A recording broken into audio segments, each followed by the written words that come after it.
जनपद सिद्धार्थनगर के बांसी ब्लॉक पे है और ये जो कर्मचारी हैं कलम बंद हड़ताल कर चुके हैं और विश्व की सबसे बड़ी योजना में ये कार्यरत है, मनरेगा योजना। और ये रोजगार सेवक हैं, ये लोगों को रोजगार देते हैं। इनके घर में चूल्हा कैसे जल रहा है ये यही लोग जानते। 6 माह से मानदेय नहीं मिला है और विश्व की सबसे बड़ी योजना में कार्यरत। क्या कहना है? प्रथम आपको नमस्कार। और सबसे पहले आपका पद क्या है? मैं रोजगार सेवक एसोसिएशन का जिला महामंत्री हूं, मनोज पांडे मेरा नाम है।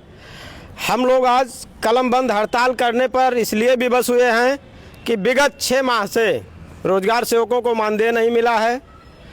भूखमरी की हालत है, पूरे प्रदेश में रोजगार सेवक बदहाल है। मनरेगा योजना एकमात्र ऐसी योजना है, गांव का विकास अगर मनरेगा योजना को हटा दिया जाए तो गांव का विकास शून्य हो जाएगा। मनरेगा योजना के पहले गांव में पक्की सड़कें, सीसी, इंटरलॉकिंग, स्कूलों की बाउंड्री वाल, अन्नपूर्णा भवन, आंगनबाड़ी और पक्की नालियां नहीं थीं। हम लोग गांव के गरीबों को रोजगार उपलब्ध कराने का कार्य करते हैं। योगी जी ने बहुत पहले सराहना की थी, जब कोरोना काल आया, देश आर्थिक संकट में था, जो मजदूर शहरों से पलायन करके गांव में आए उनको रोजगार देने का और सरकार का सहयोग करने का काम हम लोगों ने किया और सरकार को उसका बेहद सफलतापूर्वक परिणाम नजर आया। सरकार कई बार मंचों से श्रेय ली कि मनरेगा योजना ने सबको रोजगार दिया।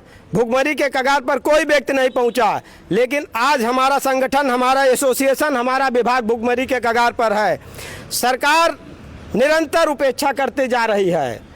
योगी जी ने खोखले दावे किए, खोखले वादे किए। 4 अक्टूबर 2021 को पूज्य योगी आदित्यनाथ जी ने ग्राउंड एक्सपो मैदान में लखनऊ में पूरे प्रदेश से रोजगार सेवक और मनरेगा कर्मियों को बुलाकर मंच से यह घोषणा की कि आज के बाद मनरेगा कर्मियों की सारी जिम्मेदारी हमारी।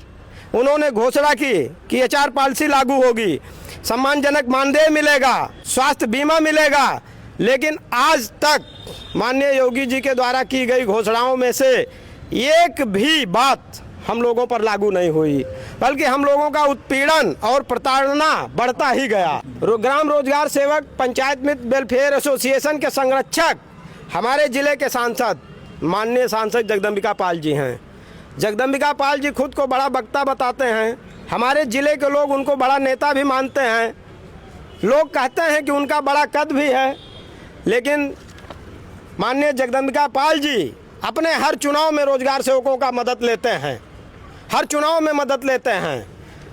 कहीं ना कहीं किसी मैरिज हॉल में, किसी मीटिंग हॉल में लोगों को इकट्ठा करते हैं और मंच से मदद मांगते हैं। संगठन हमारा मदद भी करता है। बावजूद इसके माननीय जगदम्बिका पाल जी के द्वारा रोजगार सेवकों और मनरेगा कर्मियों के हित में सदन में कभी कोई मुद्दा नहीं उठाया गया। यहाँ तक कि दूसरे दल के नेता अगर हम लोगों के हक में कोई बात बोलते भी हैं तो हमारे एसोसिएशन सांसद जी उस समय, चूँकि वो लोकसभा स्पीकर के पैनल के सदस्य हैं, कभी कभार मौका उनको भी मिलता है बैठने का, उस पर वो और किसी बिंदु पर टोकें ना टोकें, जब बात मनरेगा कर्मियों की आती है तो उस पर टोकते हैं, चुप कराने का कार्य करते हैं। मैं सांसद जगदम्बिका पाल जी से भी इस अपने आंदोलन के माध्यम से, जो हम लोगों का कलम बंद हड़ताल चल रहा है 16/4/2026 से 25/4/2026 तक ये कलम बंद हड़ताल है। यह हड़ताल विरोध सांकेतिक है।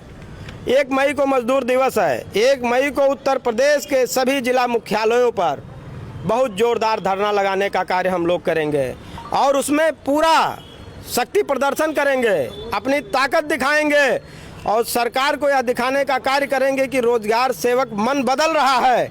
अगर हमारा मन बदला तो सरकार बदलेगी, रोजगार सेवकों का मन बदला तो सरकार बदलेगी। मनरेगा कर्मी जिंदाबाद, मनरेगा कर्मी जिंदाबाद, रोजगार सेवक एकता जिंदाबाद, जिंदाबाद। हम लोगों का EPF का पैसा होल्डिंग अकाउंट में होल्ड कर लिया जाता है, खंड विकास अधिकारी कार्यालय तक यहाँ होल्ड कर लिया जाता है। 5-5, 6-6, 7-7 महीने EPF का पैसा होल्डिंग अकाउंट में रहता है।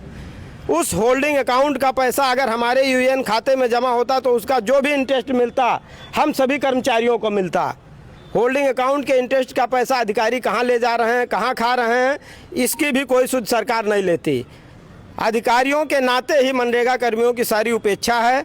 हमारे विभाग के अधिकारी, यह कहने में मुझे कोई गुरेज नहीं है, खंड विकास अधिकारी महोदय शासन में कोई अच्छी रिपोर्टिंग आज तक हम लोगों के विषय में नहीं की है। ग्राम पंचायत के विकास की रीढ़ की हड्डी बन चुके ये रोजगार सेवक आज आर्थिक तंगी से जूझ रहे हैं। बच्चों की पढ़ाई और घर का खर्चा आज इस कगार पे लेकर के आया है कि इनके आंखों में अब आक्रोश दिखाई दे रहा है। और ग्राम पंचायत में अगर विकास की बात करें तो एक ऐसी योजना है जिससे विकास दिखाई देती है और आज ये कलमबंद हड़ताल पे है। लोगों को रोजगार कैसे मिलेगा? यही रोजगार सेवक हैं जो लोगों को रोजगार देते हैं, लेकिन आज ये आर्थिक तंगी से परेशान है। पूरी करो, हमारी मांगे पूरी करो।